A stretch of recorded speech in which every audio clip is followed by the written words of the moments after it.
By subscribing to our channel before moving on to our video, you can be instantly informed about the last news and comments. The clashes between Israel and Palestine did not slow down on day 3 either. As tensions between the sides rise, other countries are striving to calm the events, while many of them are not neutral and prefer to support either side of the conflict explicitly or implicitly. As you know, we will transfer all the information obtained from all sources in this video, as in the previous videos. Hamas has started a heavy rain of rockets on Israel, and the Israeli army has entered the cities, and we will examine the details about that in a moment. Violent air strikes from Israel to Gaza and rocket attacks from Gaza, which managed to hit the Israelite, continued today. A statement about the conflicts came from the USA, Germany, Russia, Iran and Turkey. The Turkish president discussed the conflicts with the Russian president, while the US foreign minister discussed the conflicts with Israel. There is also an allegation that the Russian Foreign Office, which contacted Hamas, told the Hamas that under certain conditions, the conflict could be halted. Let's start to examine all the latest developments in the Israeli-Palestinian conflict together. According to the latest information, more than 1050 rockets were fired from Gaza to Israel. Senior Hamas official: the situation will get more and more serious in the coming hours. After saying a series of attacks were carried out during the daylight hours. The Iron Dome air defense system is insufficient to block all successive missiles. After the Palestinian Islamic Jihad organization said wait for 2100, the rocket attacks that had been going on for 3 evenings resumed. Intense rocket attacks are carried out from Gaza, especially in Ashdod and Ashkelon in Israel. Shelters were opened in Ashkelon, Israel. It is stated that the Iron Dome air defense system, which experienced a technical failure yesterday, was reactivated today at 6 o'clock. The Al-Sharak Tower in Gaza was bombed and destroyed by Israeli warplanes. The image of the moment of the explosion. The IDF published a video showing Maglin's squad striking Hamas infrastructure. The Israel Defense Forces are publishing new footage of attacks on militant targets in the Gaza Strip, including the locations of high-ranking officials from Hamas and Islamic Jihad. IDF.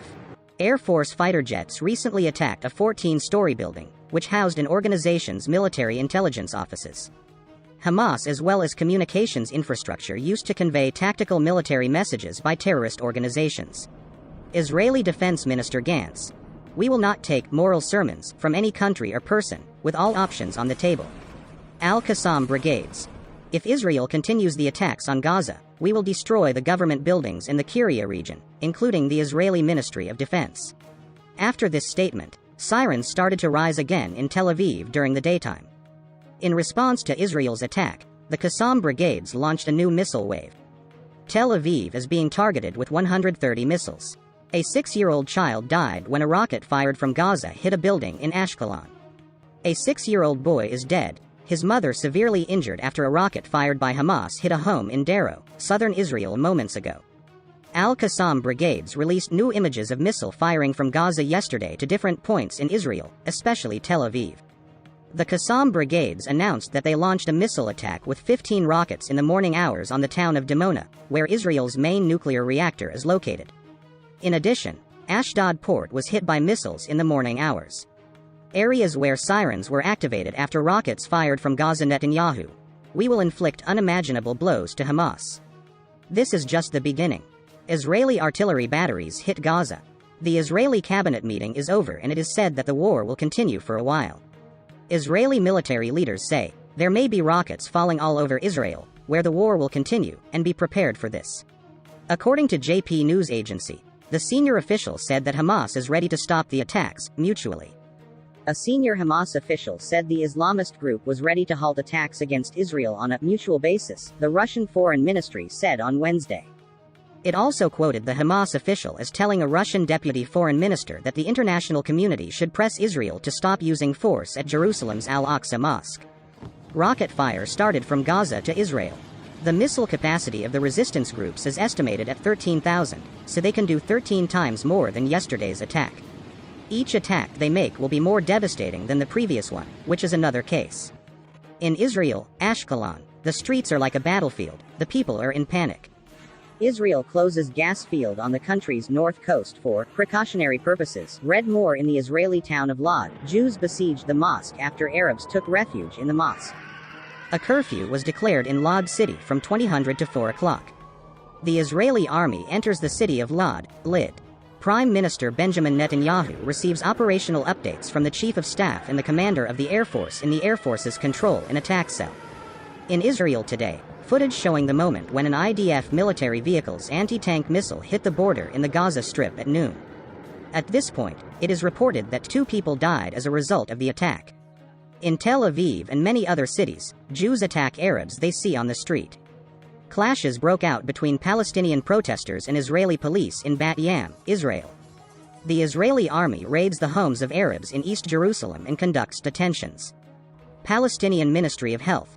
The number of deaths in Israeli attacks rose to 43 and the number of injured to 296.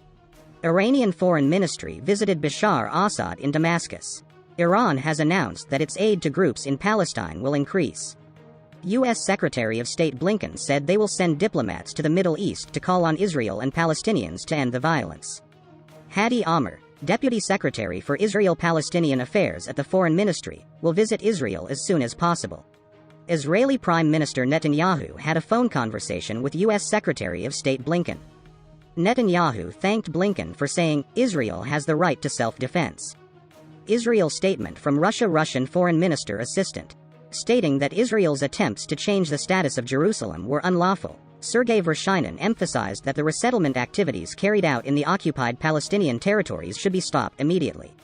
U.S. Secretary of Defense Austin spoke over the phone with his Israeli counterpart, Gantz. Austin conveyed the U.S. absolute support for Israel's right to self-defense, ignoring Israel's massacre of Palestinian civilians. White House spokesperson Psaki. As White House officials, we made 25 phone calls recently to calm the situation in Israel.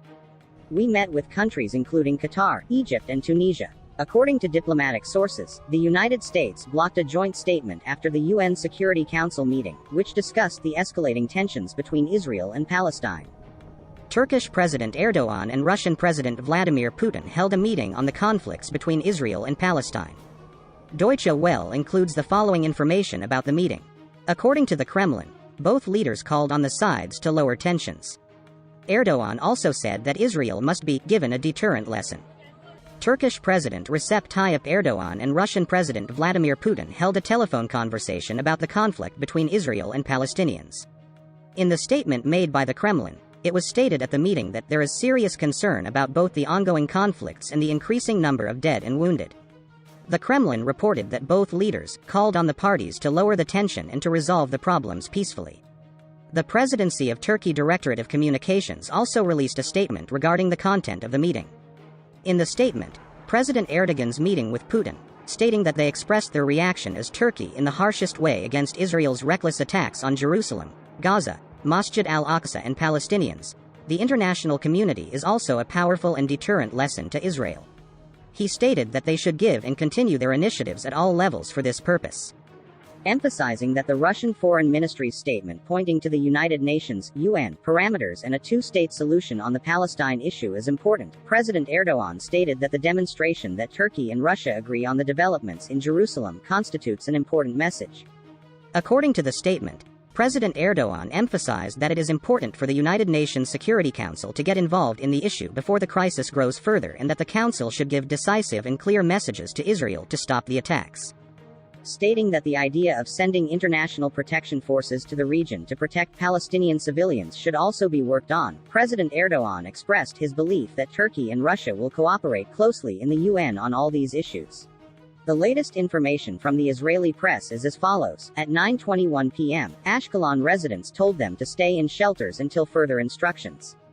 Ashkelon residents were told to enter shelters immediately and remain there until further notice. They were also told not to move around the city or be in an open area. At 9:02 p.m., the second consecutive rocket volley was launched from Gaza in the south of Israel. At 8:57 p.m., sirens sound in Ashdod, Ashkelon and southern Israel communities. At 8:16 p.m. 2 rockets landed on Netivot, no injuries or damage. Important developments have been like this for now. We will continue to inform you when there are new developments. By liking our video, you can make it reach a much wider audience, and you can get detailed comments about other important agendas in the world by examining other videos on our channel.